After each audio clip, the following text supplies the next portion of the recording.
Assalamu alaikum. Inshallah, you're well, guys. So today I'm going to talk about a question which is asked of me quite often, and that is, do graduates with a degree earn more than apprentices over the life of their career?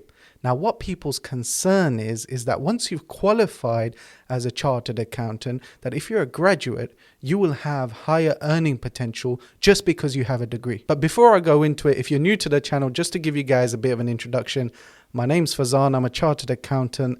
Alhamdulillah, I started my journey about 9 years ago in London when I took a school leaver program instead of going to university.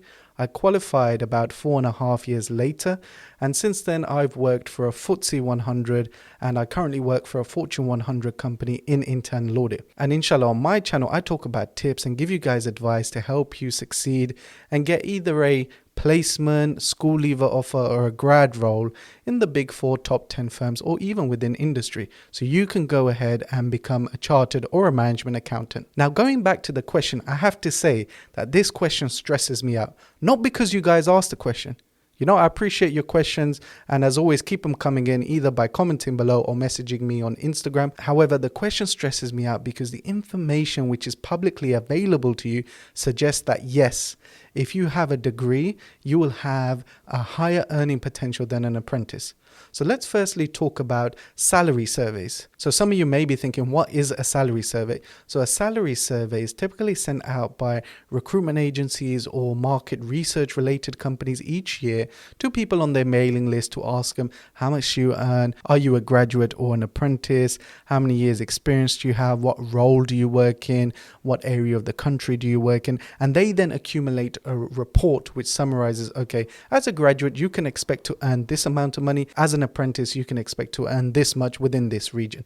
So it's a really good idea of the current position, and that's the main point. It's the current position. You guys, when you ask that question, are concerned about your future earning potential, but this information is only useful to get a current idea of what your salary could be. Now, it's very obvious that apprentices earn less than graduates. Why? Because graduates have invested in a degree where they've spent tens of thousands of pounds. And in most instances, they will be in net debt. So rather than looking at the salary when answering this question, we should be looking at the net financial position. So as a graduate, although yes, you may be earning slightly higher at about 27, 28k in central London, maybe even 30k, you will actually start off in the negative because you will have tens of thousands of pounds of student debt. Whereas if you're a school leaver or an apprentice, you may be on 21, 22k, but actually very quickly you will be in the positive because you don't have tens of thousands of pounds worth of debt. The other thing to bear in mind is that although apprentices start on a lower salary, they start at a younger age as well. Most apprentices are fresh out of school. So at the age of 18, you'll be on 22, 23,000 pounds. The graduate will still be at university in their first year. But as you progress through the apprenticeship and get to the age of 21, which is when the graduate is expected to complete their degree and come out of university, the starting salary is actually broadly similar because a person who is at the big 4 top 10 firm can reasonably expect to be on a first year's graduate salary when they're in their 3rd year of the apprentice, maybe even more. So if you consider age, at that age, you're probably going to be on par with the graduate.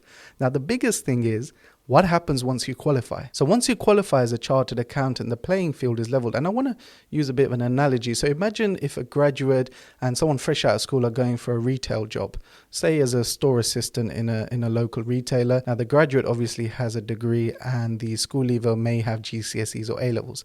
Now, we know that just because the graduate has a degree doesn't mean that they will earn more than the school leaver. Why? Because it's not relevant. The degree that they hold is not relevant to their role as a store assistant. And it's the same concept with accounting and finance and most other professional careers as well. Because once you've gained the chartered or management accountancy qualification, everything you've studied before then sort of becomes redundant because it's no longer relevant to your career. So once you've got the ACA, ACCA, ICAS or CIMA, your degree, your A-levels, your GCSE lose that little bit more value because they're no longer relevant. So actually, once an apprentice and a graduate have completed their ACA qualification, as an example, they're in the same playing field. Their earning potentials are the same. The fact that you have a degree doesn't matter. Again, because it's not relevant. What will increase your earning potential is your experience, or if you have another qualification which is relevant to your role. So you could have maybe a project management type qualification or a data analytical type qualification. that could be relevant to your role and therefore means that you increase your earning potential. You may go and do a MBA and that will prepare you for a role in senior leadership. Again, it's relevant to your role. But just because you have a degree in history doesn't mean that you will earn more than an apprentice who has no degree at all. Once you've got the ACA, it's all level. And speaking from experience, I've been qualified for about 5 years. I've not got a degree, but it's never impacted me. The salaries, alhamdulillah, that I've earned are on par with what a graduate would have got in that role. I've never felt discriminated against because I'm a school leaver, or felt that people with degrees are treated much better than me. So inshallah, I'll leave it there. Hopefully that's given apprentices a bit more confidence that just because you don't have a degree doesn't mean that you will be disadvantaged in the future. And funnily enough, I've actually spoken with directors and heads of audits who studied for the AAT and then progressed onto a chartered accountancy qualification long before these school leaver programs came out. And they don't have degrees. And now they're heads of audits or heads of departments in their relevant companies. And that attracts about 6 figures. So when I say it doesn't impact your earning potential, trust me, I'm speaking from experience. So inshallah, you found this video useful, guys. Please do share the video and the channel with others. I really appreciate the support you guys give.